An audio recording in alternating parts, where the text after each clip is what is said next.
नमस्कार। स्वागत है आपका आराधना चैनल पे। तो कहानी के पिछले भाग में हमने सुना कि अपने ब्याह की बात सुनकर सुधा बिल्कुल पीली पड़ गई है और बहुत उदास हो गई है। तभी चंदर के आते ही सुधा चंदर और विंदी को लेकर पम्मी के घर जाती है और उससे अंग्रेजी कविता सुनने का आग्रह करती है, जिसे सुनकर वह और भी उदास हो जाती है और वहां से निकल पड़ती है। दूसरे दिन ही सुधा बीमार पड़ जाती है और चंदर को देखते ही उस पर झल्ला उठती है, जिसे सुनकर चंदर को बहुत दुख होता है। बाद में वह चंदर को मनाने लगती है। अब आगे। चंदर ने एक घास का तिनका तोड़कर कहा, देखो सुधा, एक बात बताओ, अगर मैं तुम्हें कुछ कह देता हूँ और उसे तुम मुझी को वापस दे देती हो तो कोई बहुत ऊंची बात नहीं है। अगर मैंने तुम्हें सचमुच ही स्नेह या पवित्रता से जो कुछ भी दिया है, उसे तुम उन सभी के जीवन में क्यों नहीं प्रतिफलित कर सकती जो तुम्हारे जीवन में आते हैं, चाहे वह पति ही क्यों ना हो। तुम्हारे मन के अक्षय स्नेह भंडार के उपयोग में इतनी कृपणता क्यों? मेरा सपना कुछ और ही है सुधा। आज तक तुम्हारी सासों के अमृत ने ही मुझे ये सामग्री दी है कि मैं अपने जीवन में कुछ कर सकूं, और मैं भी यही चाहता हूँ कि मैं तुम्हें वह स्नेह दूं जो कभी घटे ही ना। जितना बांटो उतना बढ़े, और इतना मुझे विश्वास है कि तुम यदि स्नेह की एक बूंद दो तो मनुष्य क्या से क्या हो सकता है। अगर वही स्नेह रहेगा तो तुम्हारे पति को कभी कोई असंतोष क्या हो सकता है। और फिर कैलाश तो कितना अच्छा लड़का है और उसका जीवन इतना ऊंचा कि तुम जिंदगी में ऐसी लगोगी जैसे अंगूठी में हीरा। और जहाँ तक तुम्हारा अपना सवाल है, मैं तुमसे भीख मांगता हूँ कि अपना सब कुछ खोकर भी अगर मुझे कोई संतोष रहेगा तो ये देखकर कि मेरी सुधा अपने जीवन में कितनी ऊंची है, मैं तुमसे इस विश्वास की भीख मांगता हूँ। छी, मुझसे बड़े हो चंदर, ऐसी बात नहीं करते। लेकिन एक बात है, मैं जानती हूँ कि मैं चंद्रमा हूँ, सूर्य की किरणों से ही जिसमें चमक आती है। तुमने जैसे आज तक मुझे संवारा है, आगे भी तुम अपनी रोशनी अगर मेरी आत्मा में भरते गए तो मैं अपना भविष्य भी नहीं पहचान सकूंगी। समझे? समझा, पगली कहीं की। थोड़ी देर तक चंदर चुप बैठा रहा और फिर सुधा के पांवों से सिर टिका कर बोला, परेशान कर डाला 3 दिन से। सूरज तो देखो कैसी निकल आई, और बैसाखी को कुल 4 रोज रह गए। अब ना दिमाग बिगाड़ना, वे लोग आते ही होंगे। विंती, दवा ले आ। विंती उठकर गई तो सुधा बोली, हटो, अब हम घास पर बैठेंगे। और घास पर बैठकर वह बोली, लेकिन एक बात है, आज से लेकर ब्याह तक तुम हर अवसर पर हमारे सामने रहना। जो कहोगे वह हम करते जाएंगे। हाँ, ये मैं जानता हूँ, चंदा ने कहा और कुछ दूर हटकर घास पर लेट गया और आकाश की ओर देखने लगा। शाम हो गई थी और दिन भर की उड़ी हुई धूल अब बहुत कुछ बैठ गई थी। आकाश के बादल ठहरे हुए थे और उन पर अरुणाई झलक रही थी। एक दुरंगी पतंग बहुत ऊंचे पर उड़ रही थी। चंदर का मन भारी था। हालांकि जो तूफान परसों उठा था वह खत्म हो गया था, लेकिन चंदर का मन अभी मरा मरा हुआ सा था। वह चुपचाप लेटा रहा। विंदी दवा और पानी ले आई। दवा पीकर सुधा बोली, क्यों चुप क्यों हो चंदर? कोई बात नहीं। फिर बोलते क्यों नहीं? देखा विंती, अभी अभी क्या कह रहे थे और अब देखो इन्हें। सुधा बोली, हम अभी बताते हैं इन्हें, विंती बोली और गिलास में थोड़ा सा पानी लेकर चंदर के ऊपर फेंक दिया। चंदर चौंक कर उठ बैठा और बिगड़ कर बोला, ये क्या बदतमीजी है? अपनी दीदी को यह दुलार दिखाया करो। तो क्यों पड़े थे ऐसे? बात करेंगे ऋषि मुनियों जैसे और उदास रहेंगे बच्चों की तरह। वाह रे चंदर बाबू, विंती ने हंस कर कहा। दीदी, ठीक किया ना मैंने? बिल्कुल ठीक, ऐसे ही इनका दिमाग ठीक होगा। इतने में डॉक्टर शुक्ला आए और कुर्सी पर बैठ गए। सुधा के माथे पर हाथ रखकर देखा, अब तो तू ठीक है? हाँ पापा। विंती, कल तुम्हारी माता जी आ रही हैं और बैसाखी की तैयारी करनी है। सुधा के जेठ आ रहे हैं और सास। सुधा चुपचाप उठकर चली गई। चंदर, विंती और डॉक्टर साहब बैठे उस दिन का बहुत सा कार्यक्रम बनाते रहे। चंदर को सबसे बड़ा संतोष था कि सुधा ठीक हो गई थी। बैसाख पूनम के एक दिन पहले से ही विंती ने घर को इतना साफ कर डाला था कि घर चमक उठा था।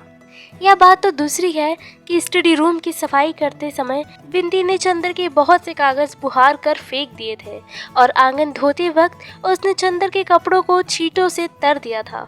उसके बदले में चंदर ने विंती को डांटा था और सुधा देख देख कर हंस रही थी और कह रही थी, तुम क्यों चिढ़ रहे हो, तुम्हें देखने थोड़े ही आ रही है हमारी सास। बैसाखी पूनम की सुबह डॉक्टर साहब और बुआ जी गाड़ी लेकर उनको लेवा लाने गए थे। चंदर बाहर बरामदे में बैठा अखबार पढ़ रहा था और सुधा अंदर कमरे में बैठी थी। अब 2 दिन उसे बहुत दब ढक कर रहना होगा। वह बाहर नहीं घूम सकती थी क्योंकि जाने कैसे और कब उसकी सास आ जाए और उसे देख ले। बुआ उसे समझा गई थी और उसने एक गंभीर आज्ञाकारी लड़की की तरह मान लिया था और अपने कमरे में चुपचाप बैठी थी। विंती कढ़ी के लिए बेसन फेंट रही थी और महाराजी ने रसोई में दूध चढ़ा रखा था। सुधा चुपके से आई, किवाड़ की आड़ से देखा कि पापा और बुआ की मोटर आ तो नहीं रही। जब देखा कि कोई नहीं है तो आकर चुपके से खड़ी हो गई और पीछे से चंदर के हाथ से अखबार ले लिया। चंदर ने पीछे देखा तो सुधा एक बच्चे की तरह मुस्कुरा दी और बोली, क्यों चंदर, हम ठीक है ना, ऐसे ही रहे ना, देखा तुम्हारा कहना मानते हैं ना हम। हाँ सुधी, तभी तो तुमको इतना दुलार करते हैं। लेकिन चंदर, एक बार आज रो लेने दो, फिर उनके सामने नहीं रो सकेंगे। और सुधा का गला रुध गया और आंख छलछला आई। छी सुधा, चंदर ने कहा। अच्छा नहीं नहीं, और झटके से सुधा ने आंसू पोंछ लिए। इतने में गेट पर किसी कार का हॉर्न सुनाई पड़ा और सुधा भागी। अरे यह तो पम्मी की कार है, चंदर बोला। सुधा रुक गई। पम्मी ने पोर्टिको में आकर कार रोकी। हेलो मेरे जुड़वा मित्र, क्या हाल है तुम लोगों का? और हाथ मिलाकर बेतकल्लुफी से कुर्सी खींचकर बैठ गई। इन्हें अंदर ले आओ चंदर, वरना अभी भी लोग आते होंगे, सुधा बोली। नहीं, मुझे बहुत जल्दी है, आज शाम को बाहर जा रही हूँ। बर्टी अब मसूरी चला गया है, वहाँ से उसने मुझे भी बुलाया है। उसके हाथ में कहीं शिकार में चोट लग गई थी, मैं तो आज जा रही हूँ। सुधा बोली, हमें ले चलिएगा? चलिए। कपूर, तुम भी चलो, जुलाई में लौट आना, पम्मी ने कहा। जब अगले साल हम लोगों की मित्रता की वर्षगांठ होगी तो मैं चलूँगा, चंदर ने कहा। अच्छा, विदा, पम्मी बोली। चंदर और सुधा ने हाथ जोड़े तो पम्मी ने आगे बढ़कर सुधा का मुंह हथेलियों में उठाकर उसकी पलकें चूम ली और बोली, मुझे तुम्हारी पलकें बहुत अच्छी लगती हैं। अरे इनमें आंसुओं का स्वाद है, अभी रोई थी क्या? सुधा झेप गई। चंदर के कंधे पर हाथ रखकर पम्मी ने कहा, कपूर, तुम खत जरूर लिखते रहना, चलते तो बड़ा अच्छा रहता। अच्छा, अब दोनों मित्रों का समय अच्छी तरह बीते और पम्मी चल दी। थोड़ी देर में डॉक्टर साहब की कार आई। सुधा ने अपने कमरे के दरवाजे बंद कर लिए। विंती ने सिर पर पल्ला ढक लिया और चंदर दौड़कर बाहर गया। डॉक्टर साहब के साथ जो सज्जन उतरे वे ठीकने से गोरे से गोल चेहरे के कुलीन सज्जन थे और खद्दर का कुर्ता और धोती पहने हुए थे। हाथ में एक छोटा सा सफरी बैग था। चंदर ने लेने को हाथ बढ़ाया तो हंस कर बोले, नहीं जी, क्या इतना सा बैग लेकर चलने में मेरा हाथ थक जाएगा? आप लोग तो खातिर करके मुझे महत्वपूर्ण बना देंगे। सब लोग स्टडी रूम में गए। वहीं डॉक्टर शुक्ला ने परिचय कराया। ये हमारे शिष्य और लड़के प्रांत के होनहार अर्थशास्त्री चंद्र कुमार कपूर हैं और आप शाहजहांपुर के प्रसिद्ध कांग्रेसी कार्यकर्ता और म्युनिसिपल कमिश्नर श्री शंकर लाल मिश्र हैं। अब तो नहाई लेप शंकरी, फिर चाय ठंडाई जी है, बुआ जी ने आकर कहा। आज बुआ जी ने बहुत दिनों पहले की बूटीदार साड़ी पहन रखी थी और शायद वह खुश थी क्योंकि विंती को डांट नहीं रही थी। नहीं, मैं तो वेटिंग रूम में नहा चुका, चाय मैं पीता नहीं, खाना ही तैयार कराइए। और घड़ी देखकर शंकर बाबू बोले, मुझे जरा स्वराज्य भवन जाना है और 2 बजे की गाड़ी से वापस चले जाना है और शायद उधर से ही चला जाऊंगा। उन्होंने बहुत मीठे स्वर से मुस्कुराते हुए कहा। ये तो अच्छा नहीं लगता कि आप आए भी और कुछ रुके नहीं, डॉक्टर शुक्ला बोले। हाँ, मैं खुद रुकना चाहता था, लेकिन माँ जी की तबीयत ठीक नहीं है। कैलाश भी कानपुर गया हुआ है, मुझे जल्दी जाना चाहिए। विनती ने लाकर थाली रखी। चंदन ने आश्चर्य से डॉक्टर साहब की ओर देखा। वे हंस कर बोले, अरे भाई, ये लोग हमारी तरह छूत पाक नहीं मनाते। शंकर तुम्हारे संप्रदाय के हैं, यही कच्चा खाना खा लेंगे। इन्हें ब्राह्मण कहत के हैं, ये तो क्रिस्तान है, हमरो धर्म बिगाड़ी नहीं आए के। बुआ जी बोली। बुआ जी ने ही शायद शादी तय कराई थी, लड़का बताया था, और दूर के रिश्तेदार से वे कैलाश और शंकर की भाभी लगती थी। शंकर बाबू ने हाथ धोए और कुर्सी खींचकर बैठ गए। चंदर की ओर देखकर बोले, आइए होनहार डॉक्टर साहब, आप तो मेरे साथ खा सकते हैं। नहीं, आप खाइए, चंदर ने तकल्लुफ करते हुए कहा। अजी वाह, मैं शुद्ध ब्राह्मण हूँ, मेरे साथ खाकर आपको जल्दी मोक्ष मिल जाएगा। कहीं हाथ में तरकारी लगी रह गई तो आपके लिए स्वर्ग का फाटक खुल जाएगा, खाओ। दो कौर खाने के बाद शंकर बाबू ने बुआ जी से कहा, यही बहू है जो लड़की थाली रख गई थी? अरे राम कहो, वो तो हमार छोरी है विनती, पहचानती हो ने? पिछले साल तो मुन्ने के विवाह में देखे होवे, बुआ जी बोली। शंकर बाबू कैलाश से काफी बड़े थे, लेकिन देखने में बहुत बड़े नहीं लगते थे। खाते पीते बोले, डॉक्टर साहब, लड़की से कहिए रोटी दे जाए, मैं इसी तरह देख लूंगा, और ज्यादा तड़क भड़क की कोई जरूरत नहीं। डॉक्टर साहब ने बुआ जी को इशारा किया और वे उठकर चली गईं।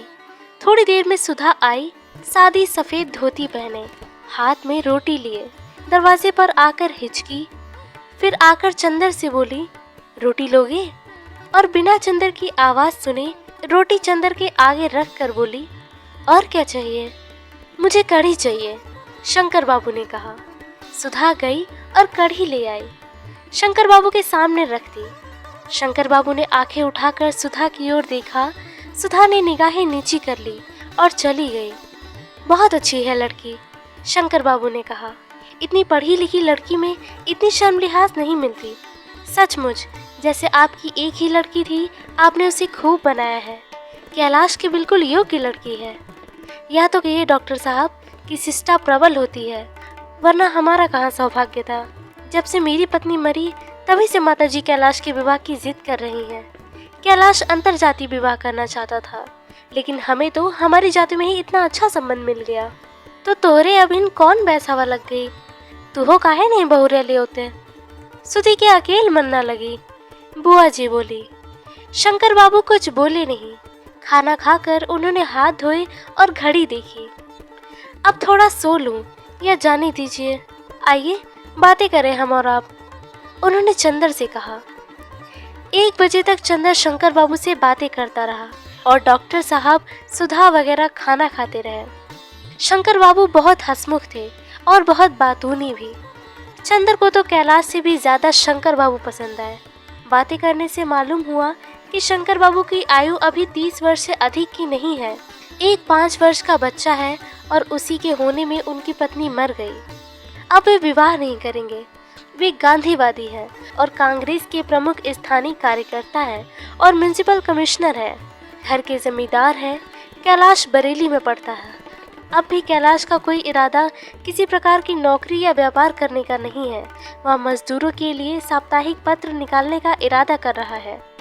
वह सुधा को बजाय घर पर रखने के अपने साथ रखेगा, क्योंकि वह सुधा को आगे पढ़ाना चाहता है, सुधा को राजनीतिक क्षेत्र में लाना चाहता है। बीच में एक बार विनती आई और उसने चंदर को बुलाया। चंदर बाहर गया तो विनती ने कहा, दीदी पूछ रही है ये कितनी देर में जाएंगे? क्यों? कह रही है अब चंदर को याद थोड़े ही है कि सुधा भी इस घर में है, उन्हीं से बातें कर रहे हैं। चंदर हंस दिया और कुछ नहीं कहा। विनती बोली, ये लोग तो बहुत अच्छे हैं। मैं तो कहूँगी सुधा दीदी को इससे अच्छा परिवार मिलना मुश्किल है। हमारे ससुर की तरह नहीं है ये लोग। हाँ, फिर भी सुधा इतनी सेवा नहीं कर रही है इनकी। विनती, तुम सुधा को कुछ शिक्षा दे दो इस मामले में। हाँ हाँ, हम सेवा करने की शिक्षा दे देंगे और ब्याह करने के बाद की शिक्षा अपनी मम्मी से दिलवा देना। खुद तो उनसे ले ही चुके होंगे आप। चंदर शर्मा गया। बाजी कहीं की बहुत बेशरम हो गई है। पहले मुँह से बोल नहीं निकलता था। तुमने और दीदी ने ही तो किया बेशरम, हम क्या करें? पहले हम कितना डरते थे। विंती ने उसी तरह गर्दन टेढ़ी करके कहा और मुस्कुराकर भाग गए। जब डॉक्टर साहब आए तो शंकर बाबू ने कहा, अब तो मैं जा रहा हूँ, ये माला मेरी ओर से बहू को दे दीजिएगा। और उन्होंने बड़ी सुंदर मोतियों की माला बैग से निकाली और बुआ जी के हाथ में दे दी। हाँ, एक बात है, शंकर बाबू बोले, ब्याह हम लोग महीने भर के अंदर ही करेंगे। आपकी सब बातें हमने मानी, यही बात आपको हमारी माननी होगी। इतनी जल्दी? डॉक्टर शुक्ला चौंक उठे। ये तो असंभव है शंकर बाबू, मैं अकेला हूँ, आप जानते हैं। नहीं, आपको कोई कष्ट न होगा, शंकर बाबू बहुत मीठे स्वर में बोले। हम लोग रीति रिवाज के तो कायल है नहीं, आप जितना चाहें रीति रस्म अपने मन से कर लें। हम लोग तो सिर्फ 6-7 आदमियों के साथ आएंगे, सुबह आएंगे, अपने बंगले में एक कमरा खाली करा दीजिएगा, शाम को अगवानी और विवाह कर दें, दूसरे दिन 10 बजे हम लोग चले जाएंगे। ये तो नहीं हो सकता, डॉक्टर साहब बोले, हमारी तो अकेली लड़की है और हमारे भी कुछ हौसले हैं, और फिर लड़की की बुआ तो ये कभी स्वीकार नहीं करेगी। देखिए, मैं आपको समझा दूं, कैलाश शादियों में तड़क भड़क के सख्त खिलाफ है। पहले तो वह इसीलिए जाति में विवाह नहीं करना चाहता था, लेकिन जब मैंने उसे भरोसा दिलाया कि बहुत सादा विवाह होगा, तभी वह राजी हुआ। इसलिए आप मान ही लें। फिर विवाह के बाद तो जिंदगी पड़ी है, आपकी अकेली लड़की है, जितना चाहिए करिए। रहा कम समय का तो शुभ से शीघ्रम। फिर आपको कुछ खास इंतजाम भी नहीं करना। अगर कुछ हो तो कहिए, मैं यहीं रह जाऊं, आपका कुछ काम कर दूं। शंकर बाबू हंस कर बोले। कुछ देर तक बातें होती रही। अंत में शंकर बाबू ने अपने सौजन्य और मीठे स्वभाव से सभी को राजी कर लिया। उसके बाद उन्होंने सबसे विदा मांगी। चलते वक्त बुआ जी और डॉक्टर साहब के पैर छुए, चंदर से हाथ मिलाया और शंकर बाबू सबका मन जीत कर चले गए। बुआ जी ने माला हाथ में ली, उसे उलट पलट कर देखा और बोली, एक वो आया है जूताखोर, एक तो कागज थमा के चले गए और एक गहरी सांस लेके चली गई। डॉक्टर साहब ने सुधा को बुलाया, उसके हाथ में वह माला रखकर उसे चिपका लिया। सुधा पापा की गोद में मुंह छिपाकर रो पड़ी। उसके बाद सुधा चली गई और चंदर, डॉक्टर साहब और बुआ जी बैठे शादी के इंतजाम की बातें करने लगे। ये तय हुआ कि अभी तो इन्हीं की इच्छा अनुसार विवाह कर दिया जाए, फिर यूनिवर्सिटी खुलने पर सभी को बुलाकर अच्छी दावत वगैरह दे दी जाएगी। ये भी तय हुआ कि बुआ जी गांव जाकर अनाज की बढ़िया और नौकर वगैरह का इंतजाम कर लाएं और 15 दिन के अंदर लौट आएं। अगवानी ठीक 6 बजे शाम को हो जाए और सुबह के नाश्ते में क्या दिया जाए, ये सभी डॉक्टर साहब ने तय कर डाला। लेकिन निश्चय ये किया गया कि चूंकि आदमी बहुत कम आ रहे हैं, अतः सुबह शाम के नाश्ते का काम यूनिवर्सिटी के किसी रेस्टोरेंट को दे दिया जाए। इसी बीच में विंती खरबूजा और शरबत लाकर रख गई। चंदर ने बहुत आराम से शरबत पीते हुए पूछा, किसने बनाया है? सुधा दीदी ने। आज बड़ी खुश मालूम पड़ती है, चीनी बहुत कम छोड़ी है, चंदर बोला। बुआ और विंती दोनों हंस पड़े। थोड़ी देर बाद चंदर उठकर भीतर गया तो देखा कि सुधा अपने पलंग पर बैठी सामने एक किताब रखे जाने क्या देख रही है और सामने वह माला पड़ी है। चंदर गया और बोला, सुधा, आज मैं बहुत खुश हूँ। सुधा ने आंखें उठाई और चंदर की ओर देखकर मुस्कुराने की कोशिश की और बोली, मैं भी आज बहुत खुश हूँ। क्यों, तय हो गया इसलिए? विंती ने पूछा। नहीं, चंदर बहुत खुश है इसलिए। और एक गहरी सांस लेकर किताब बंद कर दी। कौन सी किताब है सुधा? चंदर ने पूछा। कुछ नहीं, इस पर उर्दू के कुछ अशार लिखे हैं, गीसू ने सुनाए थे, सुधा बोली। चंदर ने विंती की ओर देखा और कहा, विंती, कैलाश तो जैसा है वैसा है ही, लेकिन शंकर बाबू की तारीफ मैं कर नहीं सकता। क्या राय है तुम्हारी? हाँ, है तो सही। दीदी इतनी सुखी रहेंगी कि बस। दीदी, हमें भूल मत जाना, समझी? विंती बोली। और हमें भी भूलना मत सुधा। चंदर ने सुधा की उदासी दूर करने के लिए छेड़ते हुए कहा। हाँ, तुम्हें भूले बिना कैसे काम चलेगा? सुधा ने और भी गहरी सांस लेते हुए कहा और एक आंसू गालों पर फिसल ही आया। अरे पगली, तुम तो सब कुछ अपने चंदर के लिए कर रही हो, उसकी आज्ञा मान कर रही हो, फिर ये आंसू कैसे? छी! और ये माला सामने रखे क्या कर रही हो? चंदर ने बहलाया। माला तो दीदी इसलिए सामने रखे हैं कि बताऊं? विंटी बोली। असल में रामायण की कहानी तो सुनी है ना चंदर तुमने? रामचंद्र ने अपने भक्त को मोती की माला दी तो वह उसे दांत से तोड़कर देख रहा था कि उसके अंदर राम नाम है या नहीं। सो ये माला सामने रखकर देख रही थी कि कहीं चंदर की झलक है या नहीं। चुप गिलहरी कहेंगी। सुधा हंस पड़ी। बहुत बोलना आ गया है, सुधा ने हंसते हुए बनावटी गुस्से से कहा। फिर सुधा तकिए से टिक कर बैठ गई। आज केसु नहीं है, मुझे केसु की बहुत याद आ रही है। क्यों? इसलिए कि आज उसके कई शेर याद आ रहे हैं। एक दफे उसने सुनाया था, ये आज फिजा खामोश है क्यों, हर जर्रे को आखिर होश है क्यों, या तुम ही किसी के हो ना सके या कोई तुम्हारा हो ना सका। इसी की अंतिम पंक्ति है, मौजें भी हमारी हो ना सकी, तूफान भी हमारा हो ना सका। वाह, ये पंक्ति बहुत अच्छी है, चंदन ने कहा। आज केसु होती तो बहुत सी बातें करते। सुधा बोली। देखो चंदर, जिंदगी भी क्या होती है, आदमी क्या सोचता है और क्या हो जाता है। आज से 3-4 महीने पहले मैंने क्या सोचा था, क्लासरूम से भागकर हम लोग पेड़ के नीचे लेटकर बातें करते थे तो मैं हमेशा कहती थी मैं शादी नहीं करूंगी, पापा को समझा लूंगी। उस दिन क्या मालूम था कि इतनी जल्दी जुएं के नीचे गर्दन डाल देनी होगी और पापा को भी जीत कर किसी दूसरे से हार जाना होगा। अभी तक उसकी तय भी नहीं हुई और महीने भर बाद मेरी। सुधा थोड़ी देर चुप रही। और दूसरी बात उसकी जो मैंने तुम्हें बताई थी, उसने कहा था जब किसी के कदम हट जाते हैं सिर के नीचे से तब मालूम होता है कि हम किसका सपना देख रहे थे। पहले हमें भी नहीं मालूम होता था कि हमारे सिर किसके कदमों पर झुके हैं। याद है मैंने तुम्हें बताया था, तुमने पूछा था? याद है, चंदर ने कहा। विंटी उठकर चली गई, लेकिन सुधा या चंदर किसी ने ध्यान नहीं दिया था।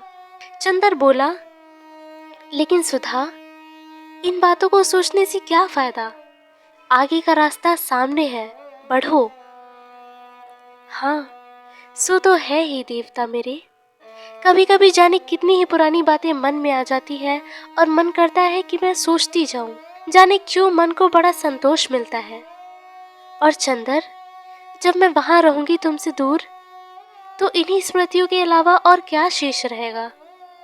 तुम्हें वह दिन याद है जब मैं गेसु के यहाँ नहीं जा पाई थी और उस स्थान पर हम लोगों में झगड़ा हो गया था?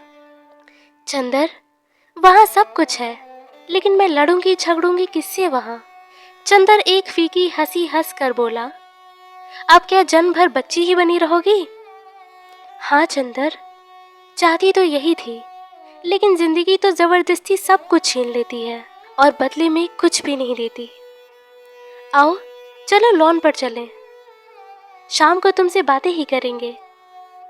उसके बाद सुधा रात को 8 बजे उठी जब बुआ तैयार होकर स्टेशन जा रही थी और ड्राइवर मोटर निकाल रहा था और उदास टिमटिमाते हुए सितारे ने देखा कि चंदर और सुधा दोनों की आंखों में आंसुओं की अवशेष नमी झिलमिला रही थी।